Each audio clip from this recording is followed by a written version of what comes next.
Good day to you. In my paper, The Role of Social Movements in Democratisation, I want to use case studies from Thailand to ask four important questions about social movements. What kind of social movements expand the democratic space? What can we say about civil society, the middle class, and the NGOs in relation to democratisation? I want to discuss the relationship between social movements and political parties. And finally, I want to talk about how we view social movements in a historical and international dimension. And of course, I will end up by making a few points about what is needed in terms of the democratic process in Thailand.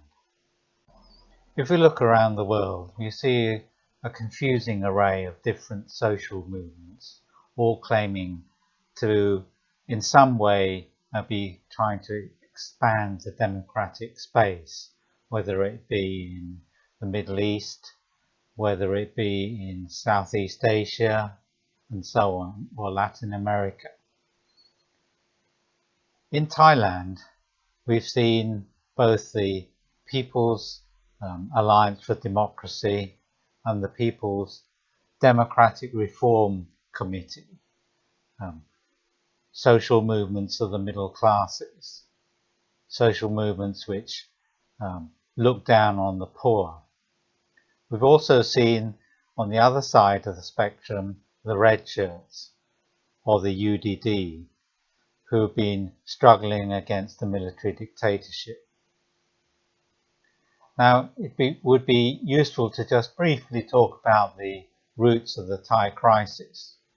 The roots of the Thai political crisis go back to the economic crisis in 1996 and attempts by Thaksin Shinawatra, a mobile phone businessman, to modernize the Thai economy so that it became or would become more competitive on the world market. Previously, Thai governments had failed to develop infrastructure or technology and to pull people out of poverty in a way that would enhance productivity and increase competitiveness. So Thaksin's party was a party of big business, but it also was a party that had populist policies like universal health care, job creation, and so on. And under these circumstances, it won a couple of general election victories. It managed to win the hearts and minds of ordinary people.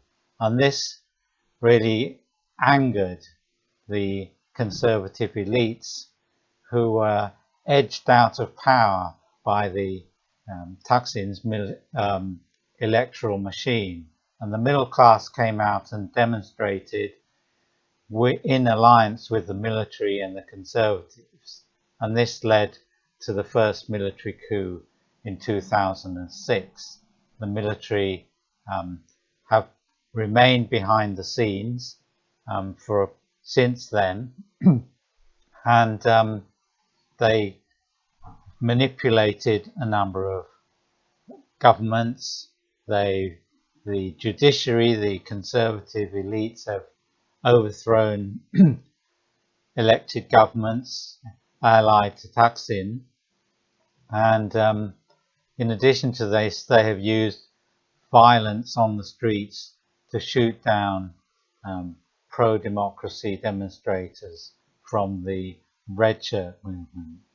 And this continued violence is the reason why we have a military junta today that came to power in 2014. Now, the situation in Thailand raises the question about whether civil society and the middle classes are really a force for democratization, because this is the mainstream political theory in academia for a long time, and it has been proved to be wrong in the case of Thailand, where the middle class is mobilizing against democracy, and the NGOs joining them in that mobilization as well. Now, there's another theory that about the new social movement, saying that they have nothing to do with class. But again, in the case of Thailand, the mobilization of the red shirts from mainly peasant and working class background shows that class is very, very important. Now, when we're talking about social movements, we have to discuss whether the social movements are social movements from above or below, because I think that this determines whether or not they'll be mobilizing to expand the democratic space or to protect the status quo.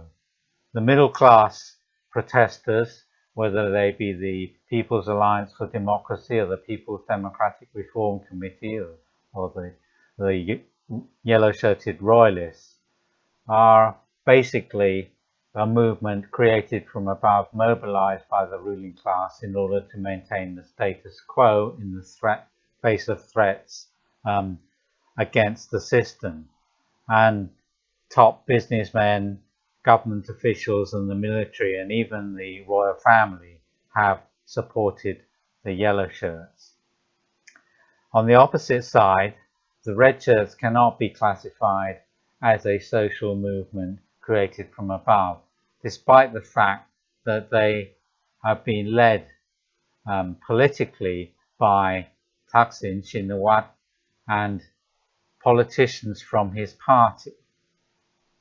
This is because they have been organized at a grassroots level. There's been a lot of self-organization, and most of the red shirts actually were fighting to expand the democratic space against the entrenched conservative structures.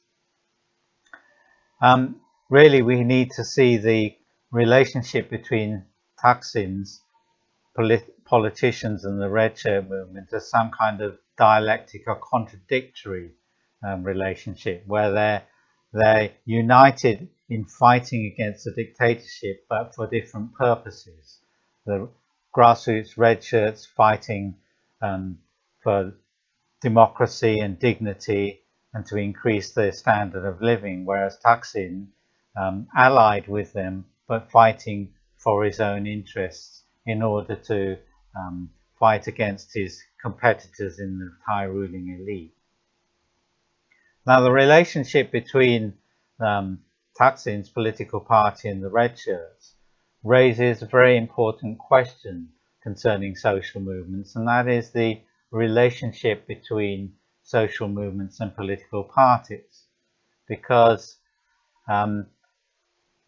if there are no political parties organized, the social movements don't have a constant presence. They go up and they go down, they disappear. But on the other hand, if the political parties come to dominate the social movements, then it will distort the aims of the social movements away from their original position. So there needs to be a balance.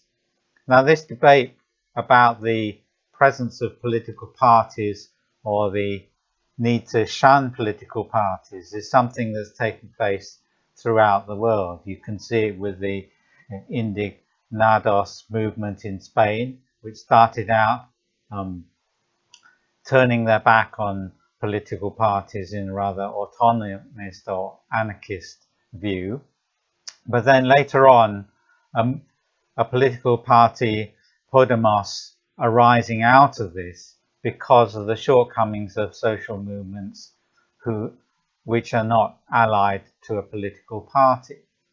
We also see this in the case of Syriza in Greece, which has evolved out of the various social movements in Greece that existed beforehand. The tensions between political parties in Brazil, like the PT and the landless peasant movement, are also part of this debate about whether or not you need political parties or you should have autonomous social movements. And This debate goes back to the beginning of the 20th century with the autonomous movements rejecting political parties, but then realizing that they needed political parties with the example of the Russian Revolution and so on. The debate carries on to this day. What is the correct relationship between the two? Now, for Marxists like myself, we see social movements as not something that arise out of nothing and then disappear, but are part of a long process, a bit like a tree with many branches, and each branch representing the movement at a particular time. Now, this means that the red shirt movement in Thailand should be seen as something that's linked to past struggles for democracy, for example, in the 1970s. And you can see that people learn or consider the lessons from the past. Some of people are even involved in previous struggles and so on. So we need to look at social movements in a historical dimension. We also need to look at social movements in an international dimension. Here we see red shirts holding up French breadsticks because this was a symbol that was used in the Arab Spring in Tunisia. And this sign here is supposedly the Egyptian branch of the red shirts, although it comes from a province in the northeast. International links with Thailand going other ways have also occurred, with the Greek polytechnic students shouting Thailand, Thailand, Thailand after the students in Thailand overthrew the military dictatorship in the 1970s. This here is a distortion of an international link, with reactionary royalists wearing Guy Fawkes masks copied from the Occupy movement. Now, we do need to consider the relationship between the labour movement and social movements, because the labour movements in the Middle East have added industrial or economic power to the struggle for democracy. And in Thailand, the problem was that the links were too weak in order to sustain the movement. Finally, I want to talk about what has happened since the 2014 coup. These pictures are pictures of spontaneous demonstrations which erupted after the coup d'etat in May 2014. The problem is that they were easily repressed by the military because they weren't properly coordinated. There wasn't a mass movement with a unified political organization behind it. This year, we've also seen sporadic student protests that have occurred, but they have tended to be symbolic. And again, the fact that they're fractured, non-coordinated and so on means that they have been easily repressed. Now, the students have had a discussion about what needs to be done. Unfortunately, some of them believe that social media is the answer, and yet really social media is merely a communications tool. It's not something that can really mobilize people like this picture here, where 500,000 people were mobilized on the streets of Bangkok in the 1970s. We need to learn the lessons of the building of mass movements and political parties in the 1970s, which allowed this to happen, because the present military junta is designing a constitution where Big Brother will always be around in the background. It's a constitution similar to the Burmese one created by the junta, and here a Thai military personnel is hugging with a lot of love the representative of the Burmese military. Of course, there is much more detail in my paper, which you're very welcome to read. But in the moment, at the moment, given the fact that Thaksin and his allies in the UDD leadership have demobilized the red shirts, and given the fact that the opposition to the military is fragmented and not united in a political organization, we urgently need to go back and learn the lessons of building mass political movements in order to restore democracy to Thailand. Thank you very much.